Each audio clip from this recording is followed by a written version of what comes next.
यानी कि जहाँ पे सिर्फ और सिर्फ अब्जॉर्प्शन हो रही है, ये वाला इतना पार्ट इसको कहते हैं रीनल कार्पसल, और जहाँ से अब्जॉर्प्शन होने के बाद ये जो ट्यूबनुमा है इसको कहते हैं रीनल एग्जाम्पल दो कि ट्यूबुलर। जैसे आपकी सड़क पर आप यहाँ गाड़ी पे चलाते हैं तो यू टर्न लेते हैं, ये एक तरफ नीचे आना होता है और दूसरी तरफ ऊपर जाना इसके होता है। बाद क्या और आता है, अगर अगर बात हम करें सीक्वेंस के साथ देखें तो इसके बाद आता है कलेक्टिंग डक्ट, यानी कि डिस्टल ट्यूब्यूल जो है वो कलेक्टिंग डक्ट में आके हमारे पास ड्रेन करेंगे, डिफरेंशिएट करेंगे। उसके बाद हम बात कर लेते हैं इंपॉर्टेंट शॉर्ट क्वेश्चन बन सकते हैं आपके नेफ्रॉन के टॉपिक में।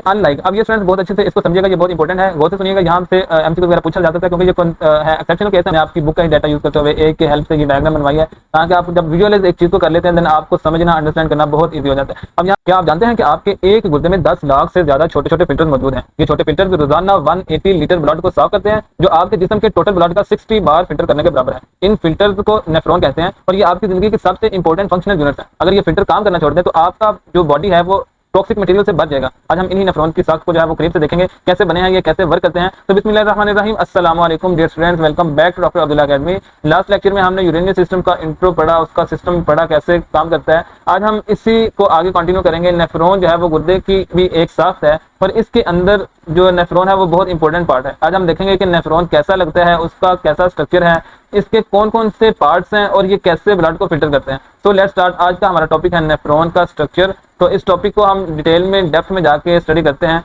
तो डियर स्टूडेंट्स, इस टॉपिक से शॉर्ट क्वेश्चंस, एमसीक्यूज या लॉन्ग क्वेश्चन कुछ भी जो साथ साथ बन सकता है मैं आपको साथ साथ गाइड करता चला जाऊंगा। आज हम देखेंगे नेफ्रॉन क्या है और ये कहाँ पाया जाता है और इसके कौन कौन से इंपॉर्टेंट पार्ट्स हैं। देन हम देखेंगे रीनल कार्पोसेल्स क्या हैं, उसके आगे पार्ट्स कौन कौन से हैं, ये सारी चीजें हम वन बाय वन डिस्कस करते हैं। तो let's start without wasting your any time. तो स्टूडेंट्स कह रहा है कि each kidney consist about the 1 million microscopic tubular structure called nephrons. अब इसका मतलब यह है कि डियर स्टूडेंट्स, हर गुर्दे में तकरीबन 10 लाख यानी 1 मिलियन छोटी छोटी जो ट्यूबुलर स्ट्रक्चर होती हैं इन्हें नेफ्रॉन कहते हैं। फॉर एग्जाम्पल, जैसे आपके शहर में लाखों घर हैं जो मिलकर जो है शहर बनाते हैं, वैसे ही लाखों नेफ्रॉन मिलकर गुर्दे को बनाते हैं।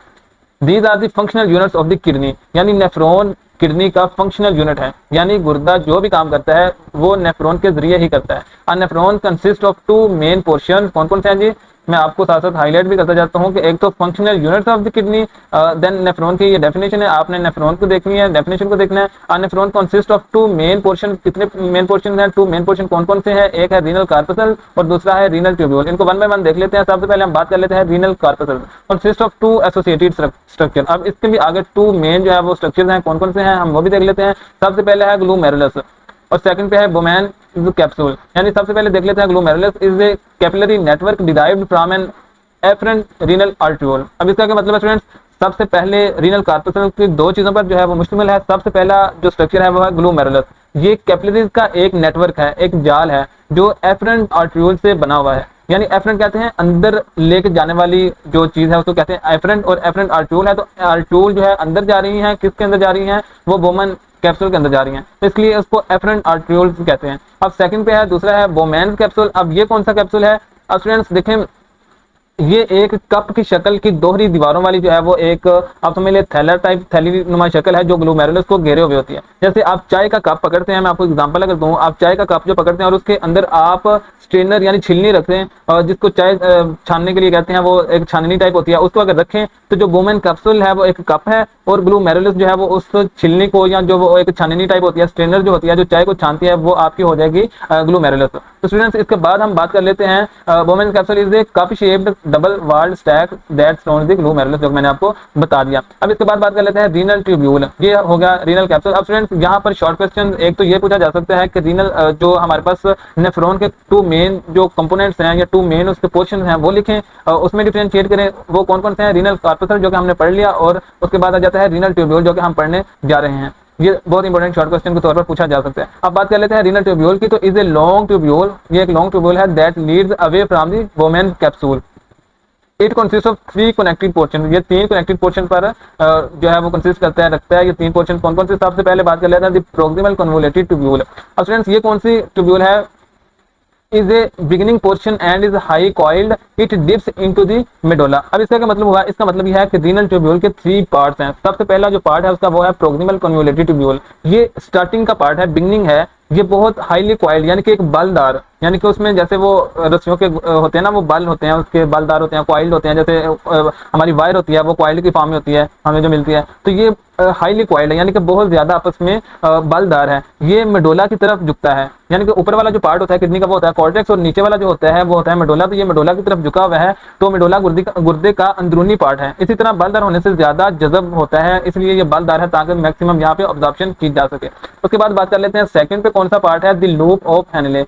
ये कौन सा है, is a U shaped hairpin turn. It consists of two limbs, the descending limbs and continues towards the medulla, the ascending limbs. ये आगे फिर टू लिम्स पर मुश्तमिल है। कौन कौन सा, the descending limbs है, कंटिन्यू करता है towards the medulla, and ascending limbs return towards the cortex and reaches parallel to the renal capsule. इसको हम देख लेते हैं। इसमें कह रहा है कि जो दूसरा पार्ट है वो है लूप ऑफ हेनले। ये क्या करता है, ये यू शेप का एक स्ट्रक्चर है, जैसे हेयर पिन होती है उसके दो लिम्स होते हैं। कौन कौन सा, सबसे पहले होता है डिसेंडिंग लिम्स की बात कर रहा है जी, डिसेंडिंग लिम्स। डिसेंडिंग लिम्स होता है और एक असेंडिंग लिम्स होता है। जो असेंडिंग लिम्स होता है ना वो स्टूडेंट्स ये वापस कॉर्टेक्स की तरफ ऊपर आता है। अगर मैं आपको यहाँ पर दिखाऊं स्टूडेंट्स, ये है हमारे पास,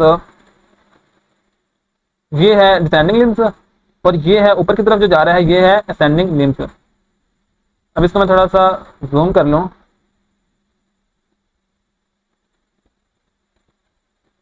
ये जो नीचे जा रहा है ये है डिसेंडिंग और ये जो ऊपर की तरफ आ रहा है ये है असेंडिंग, क्योंकि असेंडिंग है तो ऊपर की तरफ चढ़ना और डिसेंडिंग नीचे की तरफ आना।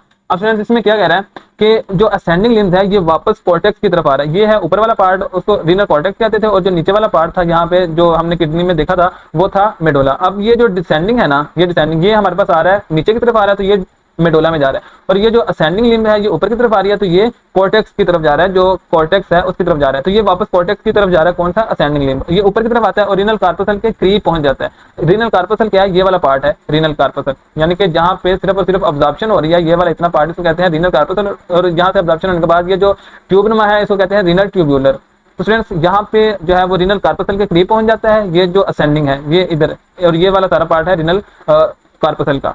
तो जैसे मैं आपको अगर एग्जांपल दूं कि जैसे आपकी सड़क पर आप गाड़ी चलाते हैं तो यू टर्न लेते हैं, तो ये एक तरफ नीचे आना होता है और दूसरी तरफ ऊपर जाना होता है। और अगर हम बात कर लेते हैं कि डिसेंडिंग लिम्ब कौन से होती है, तो डिसेंडिंग लिम्ब जो है वो होती है कंटिन्यू टुवर्ड्स द मेडोला, यानी कि ये मेडोला की तरफ जाती है, यानी कि डिसेंडिंग है। जैसे यहाँ से देखें कि ये स्टूडेंट्स ये डिसेंडिंग नीचे की तरफ जा रही है और नीचे की तरफ क्या होता है, मेडोला होता है। ऊपर की तरफ कॉर्टेक्स होता है और नीचे की तरफ मेडोला होता है। होप से यहाँ तक आपको समझ आ गई है। और इसके बाद आगे हम चलते हैं, थर्ड पे हमारे पास आ जाता है द डिस्टल कन्वोल्यूटेड ट्यूब्यूल। और ये जो रीनल कार्पसल है ये ओपन होता है किसमें, रीनल जो डिस्टल कन्वोल्यूटेड ट्यूब्यूल है, which is highly coiled again. अब इसका क्या मतलब हुआ, इसका मतलब ये है कि थर्ड पार्ट जो है वो डिस्टल कन्वोल्यूटेड ट्यूब्यूल का है, ये लास्ट पार्ट है और फिर से ये बहुत जो है वो हाईली क्वाइल्ड है, बहुत ज्यादा जो है वो बलदार है। स्टूडेंट ये देखें कि सबसे पहले हमारे पास हमने पढ़ लिया कि ये रीनल कार्पसल के अंदर आ जाता है जो ग्लोमेरुलस है, उसके बाद वुमेन कैप्सूल है, इसके ऊपर जो इसको कवर किया हुआ है। उसके बाद ये जो है ना ये वाला मैं इसको रिमूव करके आपको दिखाता हूँ, यहाँ पर ये देखिएगा। स्टूडेंट्स ये देखें कि सबसे पहले ये जो पार्ट हो रहा है ना ये सारा कन्वोलेटेड है, ये सॉरी क्वाइल है, सारे का सारा जो है ना ये क्वाइल है। ये कौन सा है, ये है हमारे पास प्रोक्सिमल कन्वोलेटेड ट्यूब्यूल है, यानी कि सबसे पहले जो बिगिनिंग हो रही है आफ्टर द ग्लोमेरुलस या वुमेन कैप्सूल के फौरन बाद जो बिगिनिंग हो रही है एक ट्यूब लाइक स्ट्रक्चर जो है, और सबसे पहले वो क्वाइल्ड है और फिर जाके लूप ऑफ हेनले आता है। लूप ऑफ हेनले के बाद फिर जाके आगे क्वाइल्ड है, जो बाद में क्वाइल्ड आएगा ये है डिस्टल कन्वोलेटेड ट्यूब्यूल। और जो पहले क्वाइल्ड आता था उसको क्या कहते थे, उसको कहते थे प्रोक्सिमल कन्वोलेटेड ट्यूब्यूल। तो इसकी बात हो रही है। अब इसके बाद हम बात कर लेते हैं which is highly coiled again, ये भी हाईली क्वाइल्ड है अगेन। और उसके बाद कह रहा है the distal convoluted tubule of multiple nephron drain into a single collecting duct. अब इसका मतलब ये होगा कि बहुत से नेफ्रॉन्स जो हैं उनकी डिस्टल कन्वोलेटेड ट्यूब्यूल में मिलकर एक जमा करने वाली जो नाली है, जो कलेक्टिंग डक्ट है, उसमें जाके गिरती है। कौन गिरता है, नेफ्रॉन गिरता है, यानी कि ये बहुत ज्यादा नेफ्रॉन आपस में इकट्ठे होकर फिर जाके गिरती हैं डिस्टल कन्वोलेटेड ट्यूब्यूल में। इसको हम देख लेते हैं स्टूडेंट्स, ये देखें कि ये एक नेफ्रॉन है और ये सारी की सारी जो बड़े वाली एक नालीनुमा स्ट्रक्चर है ये है कलेक्टिंग डक्ट। ये जो बड़ी वाली सारी की सारी नाली है ये वाली इसको कहते हैं कलेक्टिंग डक्ट। अब ये एक नेफ्रॉन को का जो वेस्ट मटेरियल आ रहा है उसको कलेक्ट कर रही है। इसी तरह यहाँ पर जो है वो सेकंड नेफ्रॉन जुड़ी हुई होगी, यहाँ पर थर्ड नेफ्रॉन होगी, इधर फोर्थ नेफ्रॉन होगी, इधर फिफ्थ नेफ्रॉन होगी। इस तरह इसके साथ साथ जो है वो नेफ्रॉन जुड़ी हुई होंगी और सारी की सारी नेफ्रॉन का जो वेस्ट मटेरियल होगा वो आके यहाँ पर कलेक्टिंग डक्ट में कलेक्ट होता जा रहा होगा, इसलिए इसको कह रहे हैं कि कलेक्टिंग डक्ट में ड्रेन हो रही है, यानी कि ये गिर रही है किसमें, into a single collecting duct में। इसके बाद बात कर लेते हैं as these ducts descends through a medulla they merge to form large capillary duct which ultimately discharge into the renal pelvis. अब इसका मतलब यह है कि ये जो हमारे पास ट्यूब्स थी ये मेडुला से गुजरती हुई आपस में मिलकर बड़ी पेपिलरी जो डक्ट्स हैं वो बनाती हैं, यानी कि ये बड़ी बड़ी जो नालियां बना लेती हैं। अब जाहिर सी बात है यहाँ पे जितने भी नेफ्रॉन हैं वो कलेक्टिंग डक्ट में इकट्ठे होंगे और फिर उसके बाद जो है वो रीनल मेडुला यानी कि जो हमारे पास किडनी का नीचे वाला पार्ट था, अंदर वाला पार्ट था मेडुला, उससे गुजरती हुई आपस में फिर जाकर मिलती हैं और फिर इस तरह बड़ी बड़ी नालियां बन जाती हैं। और आखिर में जो है वो रीनल पेल्विस की बात कर रहा है कि रीनल पेल्विस के अंदर जाके गिरती हैं, जहां से पेशाब जो है वो इकट्ठा होता है और फिर यूरेटर में जाना शुरू करता है या चला जाता है। यानी कि जहां पे किडनी के अंदर पेशाब इकट्ठा होता है या यूरिन इकट्ठा होता है वो रीनल पेल्विस के अंदर इकट्ठा होता है, देन वहां से मूव कर जाता है यूरेटर की तरफ। आगे हम बात कर लेते हैं इसके बाद क्या कह रही है आपकी book, nephrons are categorized into two types. यहाँ पे कलेक्टिंग डक्ट की बात होगी, यहाँ पे पेपिलरी डक्ट की बात होगी। कलेक्टिंग डक्ट पेपिलरी डक्ट में गिरता है, देन उसके बाद रीनल पेल्विस में चला जाता है। उसके बाद बात कर रहे हैं कि कैटेगराइज कर रहा है नेफ्रॉन को टू टाइप्स में। कौन कौन सी टाइप्स हैं? बेस्ड ऑन द लोकेशन की बेस पे with in the kidney, cortical nephron first जो कैटेगराइज किया गया और सेकंड पे जस्ट्रा मेडुलरी नेफ्रॉन। अब जो कॉर्टिकल नेफ्रॉन है ये क्या है और इसको देखते हैं। मेक्स द मेजॉरिटी अबाउट 85%, ये मेजॉरिटी होता है जो हमारे पास किडनी के अंदर नेफ्रॉन का ये वाला part. These are located primarily within the renal cortex, they possess relatively short loops of Henle. इसका मतलब है स्टूडेंट्स जो 85% नेफ्रॉन है वो इसी किस्म के हैं, ये रीनल कॉर्टेक्स में वाकया है। रीनल कॉर्टेक्स कौन सा पार्ट है? ऊपर वाला पार्ट था जो किडनी का। अब इनका लूप ऑफ हैनले जो होता है वो छोटा होता है। और सेकंड पे दूसरी है जस्टा मेडुलरी नेफ्रॉन, ये ओरिजिनेट करता है डीप इनटू द कॉर्टेक्स, यानी कि ये जो है ये कॉर्टेक्स के गहरे पार्ट में यानी कि मेडुला के करीब है, यानी मेडुला होता है नीचे वाला पार्ट। इनका लूप ऑफ हैनले की बात करें तो वो क्या कह रहा है, they have large loop of Henle that extend deep into the renal medulla, यानी कि ये इनका लूप ऑफ हैनले बहुत लंबा होता है जो मेडुला के गहरे पार्ट तक जाता है और ये तकरीबन आप कह रहे हैं कि 15% होता है। इसके बाद हम बात कर लेते हैं ये डायग्राम को, तो डायग्राम को मैंने आपको दिखा दिया। इसके बाद मजीद इसको अगर हम एक्सप्लेन करना चाहें तो इसमें स्टूडेंट देखें कि सबसे पहले आ जाती है एफरेंट आर्ट्रियोल। ये एफरेंट आर्ट्रियोल जो है वो ब्लड ग्लोमेरुलस में लेके आ रही है, ठीक है। इसके बाद आ जाते हैं इफरेंट आर्ट्रियोल। तो इफरेंट जो आर्ट्रियोल है स्टूडेंट्स ये क्या करती है, ये ब्लड ग्लोमेरुलस में एफरेंट लेके आती थी और इफरेंट जो है ये हमारे पास क्या करती है, जो आर्टरीज ब्लड लेके आ रही है ग्लोमेरुलस में उसको कहते हैं एफरेंट, और फिर यहाँ से होती हुई जो ब्लड वापस यहाँ से निकल के आगे मूव करता है उसको कहते हैं इफरेंट आर्ट्रियोल। उसके बाद आ जाता है ग्लोमेरुलस। तो स्टूडेंट्स जो ग्लोमेरुलस है वो कैपिलरीज का एक जाल है, उसका एक नेटवर्क है जहाँ ब्लड फिल्टर होना है। उसके बाद आ जाती है हमारे पास बोमैन कैप्सूल। ये जो है ये कप की शक्ल की एक थैली है जिसके अंदर ग्लोमेरुलस होता है, यानी कि जिसके अंदर कैपिलरीज का एक जाल होता है। उसके बाद हम बात कर लेते हैं कि प्रोक्सिमल कन्वोल्यूटेड ट्यूब्यूल की। स्टूडेंट्स ये जो है ना वो पहला एक क्वाइल्ड स्ट्रक्चर है, पहला बलदार हिस्सा है। देन हम बात कर लेते हैं उसके बाद आता है, अगर हम सीक्वेंस के साथ चलें तो उसके बाद आता है लूप ऑफ हैनले जो कि ये है, ये वाला पार्ट ये आता है उसके बाद, यानी कि प्रोक्सिमल कन्वोल्यूटेड ट्यूब्यूल के फौरन बाद आ जाता है लूप ऑफ हैनले। तो स्टूडेंट जो लूप ऑफ हैनले है ये यू शक्ल का आपकी बुक कह रही है कि एक पार्ट है और जो है ये टू पार्ट्स में होता है या टू पोर्शन में होता है। सबसे पहले होता है डिस्टल कन्वोल्यूटेड ट्यूब्यूल, यानी कि इसके बाद फौरन बाद लूप ऑफ हैनले के फौरन बाद आ जाता है। यहाँ पे इसके दो अगर बात करें लूप ऑफ हैनले के तो ये इसके टू पोर्शन है, एक डिसेंडिंग है और एक असेंडिंग है। और इनके फौरन बाद जो आता है ना स्टूडेंट वो आता है हमारे पास कौन सा, डिस्टल कन्वोल्यूटेड ट्यूब्यूल। तो ये डिस्टल कन्वोल्यूटेड ट्यूब्यूल ये सेकंड एक क्वाइल्ड स्ट्रक्चर है, एक क्वाइल्ड पोर्शन है हमारी नेफ्रॉन का। देन उसके बाद हम बात कर लेते हैं डिस्टल कन्वोल्यूटेड ट्यूब्यूल भी हो गया। उसके बाद हम बात करें अगर इसके बाद क्या आता है, अगर हम सीक्वेंस के साथ देखें तो इसके बाद आता है कलेक्टिंग डक्ट, यानी कि डिस्टल ट्यूब्यूल जो है वो कलेक्टिंग डक्ट में आके हमारे पास ड्रेन करेगी, गिरेगी। उसके बाद हम बात कर लेते हैं कि उसके बाद है ना वो आपकी बुक ने यहाँ तक जिक्र किया है। इसके बाद अगर आएगा तो वो आएगा बल्कि यहाँ पर आपको ये दिखाया गया है कि पेरिट्यूबुलर कैपिलरीज। अब ये कौन सी कैपिलरीज है, ये ट्यूब के जो सराउंडिंग में जो ब्लड की वेजल्स होती है ना वो हैं, जो पूरी ट्यूब के अंदर ऊपर उसके सराउंडिंग में ब्लड की वेजल्स होती हैं वो हैं। और उसके बाद अगर वेजल रेक्टा की बात कर लें, ये भी बात किया, तो ये होती है लूप ऑफ हैनले के गिर्द जो ब्लड की नालियां होती हैं उसको कहते हैं वेजल रेक्टा, यानी कि जो पूरी ट्यूब्यूल के गिर्द है उसको कहते हैं पेरिट्यूबुलर, और जो स्पेसिफिक पार्ट वेजल रेक्टा जो है वो लूप ऑफ हैनले के ऊपर ब्लड का एक गुच्छा है, ब्लड की एक जो हमारे पास ब्लड वेजल्स हैं वो हैं। अच्छा स्टूडेंट उसके बाद हम बात कर लेते हैं blood supply of the kidney, यानी कि किडनी के अंदर ब्लड सप्लाई कैसे होती है। अगर हम यहाँ पर बात करें तो यहाँ पर दो इंपॉर्टेंट शॉर्ट क्वेश्चन बन सकते हैं। एक तो ये इनका डिफरेंशिएट पूछा जा सकता है, यानी कि रीनल कॉर्पसल और रीनल ट्यूब्यूल को डिफरेंशिएट करें, ये बहुत इंपॉर्टेंट शॉर्ट क्वेश्चन बन सकता है। और इसके बाद अगर हम बात करें तो रीनल जो आपके नेफ्रॉन की कैटेगराइज टू टाइप्स में कौन कौन सी हैं with based on their location. सबसे पहले है कॉर्टिकल नेफ्रॉन और जस्टा मेडुलरी नेफ्रॉन, इनका भी शॉर्ट क्वेश्चन पूछा जा सकता है, इनमें डिफरेंशिएट करें। तो ये student two important short question बन सकते हैं आपके नेफ्रॉन के टॉपिक में। और यहाँ पर इतना इंपॉर्टेंट नहीं है, आपको सारा ये कॉन्सेप्ट आना चाहिए। और इसके बाद हम बात कर लेते हैं, आपने ये स्ट्रक्चर नेफ्रॉन का ये आपने लाजमी बनाना है अपने एग्जाम के अंदर भी, और इसकी प्रैक्टिस भी आपने करनी है। देन हम बात कर रहे हैं कि blood supply of the kidney, यानी कि किडनी के अंदर ब्लड सप्लाई कैसे होती है। तो पिछले पार्ट में हमने नेफ्रॉन की स्ट्रक्चर देखा, अब हम देख रहे हैं कि जो हमारी किडनी है उसके अंदर ब्लड कैसे आता है और कैसे जाता है, यानी जो किडनी है उसमें जो ब्लड की सप्लाई है वो कैसे हो रही है। तो डिटेल में हम इसको भी देख लेते हैं। तो सबसे पहले हम बात कर लेते हैं The pathway of blood inside kidney begins with the renal artery, यानी कि ये renal artery से स्टार्ट हो रही है, which enter kidney begin कहाँ से हो रही है, सॉरी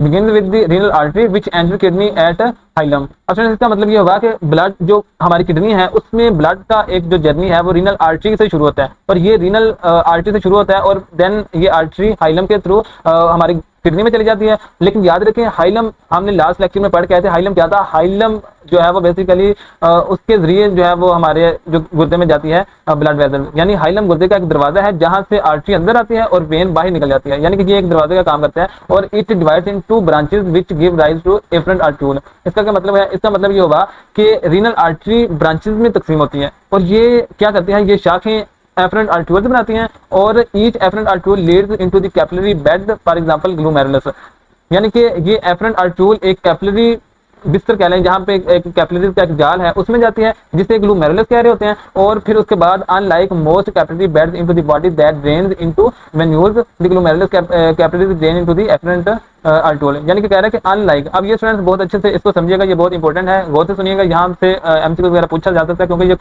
है एक्सेप्शनल केस है, और एक्सेप्शनल केस जितने भी होते हैं वो एमसीक्यू के तौर पर पूछे जा सकते हैं। आमतौर पर हमारी बॉडी में क्या होता है, हमारी बॉडी में कैपिलरीज वेन्यूल्स में ड्रेन करते हैं, यानी जो ब्लड है वो वेन्यूल्स में जाता है, लेकिन ग्लोमेरुलस की कैपिलरीज एफरेंट आर्टरीयूल में ड्रेन करती है, वहां पर जाके गिरती है। ये एक एक्सेप्शनल केस है। फॉर एग्जांपल जैसे आमतौर पर क्या होता है कि पानी नालियों में जाता है, जो ट्यूब है वहां पर जाता है, लेकिन यहाँ पानी दोबारा पंप में जा रहा है, ये एक खास इंतजाम है। ये वह जगह है जहाँ कैपिलरीज आर्टरीयूल्स में ड्रेन कर रहे हैं, बाकी तमाम जगहों में देखा जाए तो वेन्यूल्स जो है उसमें ड्रेन करती हैं क्या, आर्टरीयूल, यानी कि बाकी तमाम जगहों पर वेन्यूल्स में ड्रेन करती हैं आर्टरीयूल्स। तो यहाँ पर ये एक्सेप्शनल केस है। उसके बाद हम बात कर लेते हैं दी एफरेंट आर्टरीयूल्स, ये क्या करती हैं, branches into the peritubular capillaries. Friends ये जो है ना, मैं आपको अगर डायग्राम के साथ विजुअलाइज करवाऊं तो आपको अच्छे से समझ आ जाएगा। यहाँ पर ये देखिएगा, अगर हम इसको थोड़ा सा जूम कर लें, अब फ्रेंड्स ये देखें यहाँ पर अगर मैं आपको विजुअलाइज करवाऊं कि सबसे पहले हमारे पास जो आती है वो है एफरेंट आर्टरीयूल। एफरेंट कहते हैं वो वाला पोर्शन जहां से ब्लड हमारा एंटर हो रहा है इनटू दी नेफ्रॉन। अब इसके बाद हम बात कर लेते हैं क्या होता है कि जैसे ही ये थोड़ा सा जूम किया गया है कि आपके नेफ्रॉन के अंदर जो ब्लड की सप्लाई है उसको कैसे मैंने आपकी बुक का ही डाटा यूज करते हुए एक की हेल्प से ये डायग्राम बनवाई है, ताकि आप जब विजुअलाइज एक चीज को कर लेते हैं देन आपको समझना अंडरस्टैंड करना बहुत ईजी हो जाता है। अब यहाँ पर साथ साथ हम डायग्राम के साथ रिलेट करके आपके टेक्स्ट को देखते जाएंगे तो इंशाल्लाह आपको बहुत अच्छे से सारे कॉन्सेप्ट क्लियर होते जाएंगे। अब देखिए ये नेफ्रॉन को ही थोड़ा सा हाईलाइट किया गया, उसको थोड़ा सा जूम किया गया ताकि आपको ब्लड सप्लाई जो ब्लड फ्लो है वो अच्छे से समझ आ सके। कि स्टूडेंट देखें कि जहाँ से आपका नेफ्रॉन स्टार्ट हो रहा है और यहाँ से आर्टरीज आपकी एफरेंट आर्टरीयूल जो है वो आपकी ग्लोमेरुलस के अंदर एंटर हो रही है। एफरेंट कहते हैं आने वाली, यानी कि कुछ चीज आ रही है उसको कहते हैं एफरेंट, और ईफ्रंट ई यानी कि वहां से एग्जिट हो रही है, वहां से निकल रही है, उसको कहते हैं ईफ्रंट आर्टरीयूल। अब होता क्या है, यहाँ से ब्लड वेसल जो है सॉरी ब्लड आर्टरीयूल जो है वहां से यहाँ से आएगी आर्टरीयूल ग्लोमेरुलस के अंदर, और ग्लोमेरुलस जैसे आपको पता है कि ये एक नेटवर्क है कैपिलरीज का, और यहाँ से ब्लड जो है वो फिल्टर होता होगा, यहाँ से एफरेंट आर्टरीयूल से यहाँ से पास हो जाएगा।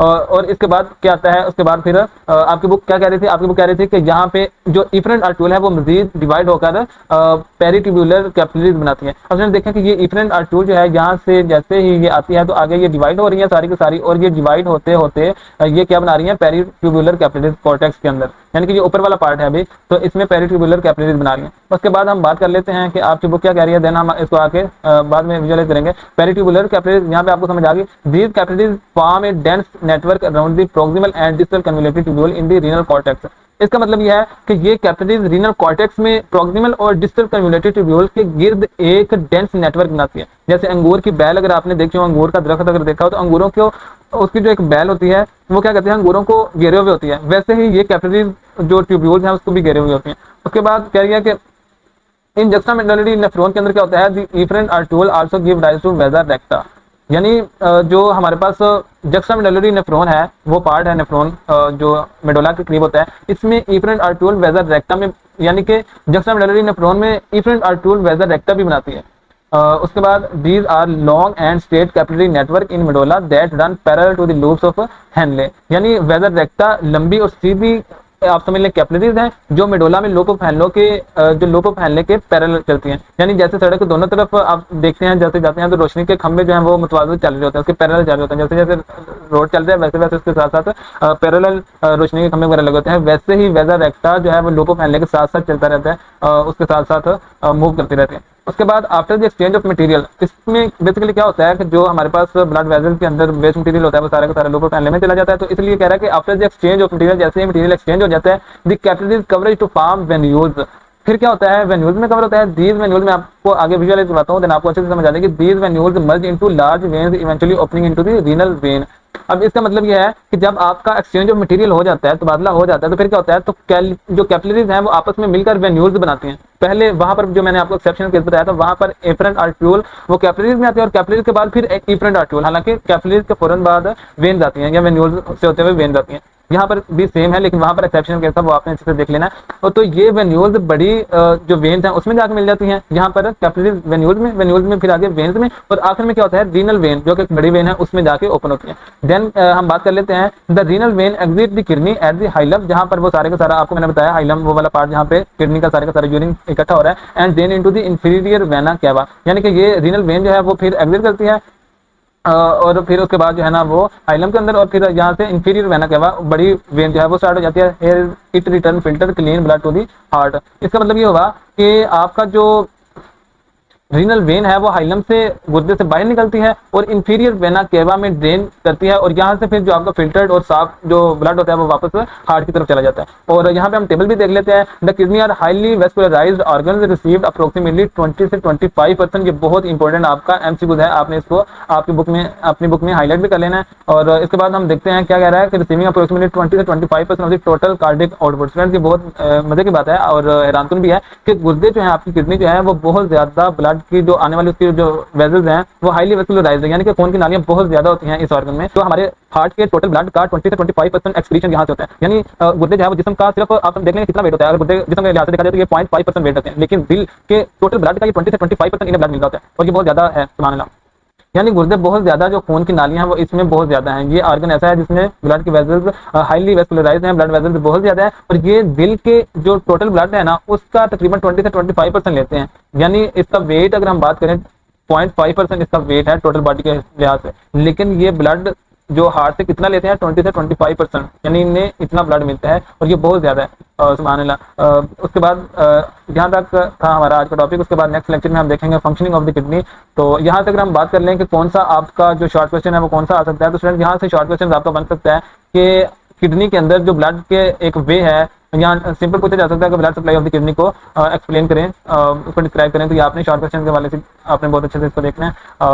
तो यहाँ से एमसीक्यू भी पूछे जा सकते हैं एफरेंट इफरेंट आर्ट्यूल के बारे में, जैसे 20 से 25%, ये एक एमसीक्यू बहुत इंपॉर्टेंट बन सकता है। तो ये जो मैंने आपको बताया कि इफरेंट आर्ट्यूल वाला ये बहुत एक्सेप्शनल केस है और ये एमसीक्यू के हवाले से बहुत इंपॉर्टेंट है। तो इसको भी विजुअलाइज कर लेते हैं ताकि आपको अच्छे से कॉन्सेप्ट आपका क्लियर हो जाए। अब देखिए यहाँ से इफरेंट आर्ट्यूल के अंदर जैसे ये डिवाइड होता हुआ ये पेरिट्यूबुलर जो कैपिलरी कॉर्टेक्स है वो बनाते हैं। देन यहाँ से जो लूप ऑफ हेनले से गुजरता हुआ यहाँ से वेन्यूल्स में कैपिलरीज आपकी वेन्यूल्स में ओपन होती हैं, और यहाँ से वेन्यूल्स के बाद आपका जो आता है जैसे किडनी से यानी कि हाइलम से पास करता है आपका ब्लड। यहाँ से सिर्फ ब्लड की जो फ्लो है वो दिखाया जा रहा है। यहाँ से लूप ऑफ हेनले के अंदर ब्लड नहीं गुजरता, ब्लड इन कैपिलरीज के थ्रू ही गुजरता है, इसलिए मैंने लूप ऑफ हेनले को जिक्र नहीं किया, वो पीछे आप पढ़ के आ चुके हैं। और यहाँ से फिर कैपिलरीज वेन्यूल्स में आती हैं, फिर वेन्यूल्स से वेन्स में आती हैं, और फिर वेन से जो बड़े वाली वेन है इंफीरियर वेना कैवा जो हार्ट के पास ब्लड को दोबारा लेके जा रही होती है वहां की तरफ जाती है, और यहाँ से फिर हार्ट की तरफ ब्लड चला जाता है। तो ये मैंने आपका एक टेक्स्ट जो आपकी बुक का टेक्स्ट है वो यूज करते हुए ये डायग्राम बनाई है। आपने इसको भी अच्छे से देखना है, आपने कॉन्सेप्ट को बहुत अच्छे से क्लियर करना है ताकि कोई भी एमसीक्यू कोई भी शॉर्ट क्वेश्चन रहे आप इजीली उसको सॉल्व कर सकें। अपने पेपर पॉइंट ऑफ व्यू के लिए आपने इसको बहुत अच्छे से इसकी प्रैक्टिस करनी है, इसको बार बार देखना है। और इंशाल्लाह मिलते हैं नेक्स्ट वीडियो में, नेक्स्ट लेक्चर में। आज के लिए इतना ही, अल्लाह हाफिज़, नाम याद रखिएगा। इसको भी विजुअलाइज कर लेते हैं ताकि आपको अच्छे से कॉन्सेप्ट आपका क्लियर हो जाए। अब देखिए यहाँ से इफरेंट आर्ट्यूल के अंदर जैसे ये डिवाइड होता हुआ ये पेरिट्यूबुलर जो कैपिलरी कॉर्टेक्स है वो बनाते हैं। देन यहाँ से जो लूप ऑफ हेनले से गुजरता हुआ यहाँ से वेन्यूल्स में कैपिलरीज आपकी वेन्यूल्स में ओपन होती हैं, और यहाँ से वेन्यूल्स के बाद आपका जो आता है जैसे किडनी से यानी कि हाइलम से पास करता है आपका ब्लड। यहाँ से सिर्फ ब्लड की जो फ्लो है वो दिखाया जा रहा है। यहाँ से लोको फैनले के अंदर ब्लड नहीं गुजरता, ब्लड इन कैपिलरीज के थ्रू ही गुजरता है, इसलिए मैंने लोको फैनले को जिक्र नहीं किया, वो पीछे आप पढ़ के आ चुके हैं। और यहाँ से फिर कैपिलरीज वेन्यूल्स में आती हैं, फिर वेन्यूल से वेन्स में आती हैं, और फिर वेन से जो बड़े वाली वेन है इंफीरियर वेना कहवा जो हार्ट के पास ब्लड को दोबारा लेके जा रही होती है वहां की तरफ जाती है, और यहाँ से फिर हार्ट की तरफ ब्लड चला जाता है। तो ये मैंने आपका एक टेक्स्ट जो आपकी बुक का टेक्स्ट है वो यूज करते हुए ये डायग्राम बनाई है। आपने इसको भी अच्छे से देखना है, आपने कॉन्सेप्ट को बहुत अच्छे से क्लियर करना है ताकि कोई भी एमसीक्यू कोई भी शॉर्ट क्वेश्चन रहे आप इजीली उसको सॉल्व कर सकें। अपने पेपर पॉइंट ऑफ व्यू के लिए आपने इसको बहुत अच्छे से इसकी प्रैक्टिस करनी है, इसको बार बार देखना है। और इंशाल्लाह मिलते हैं नेक्स्ट वीडियो में, नेक्स्ट लेक्चर में। आज के लिए इतना ही। अल्लाह हाफिज़, नाम याद रखिएगा।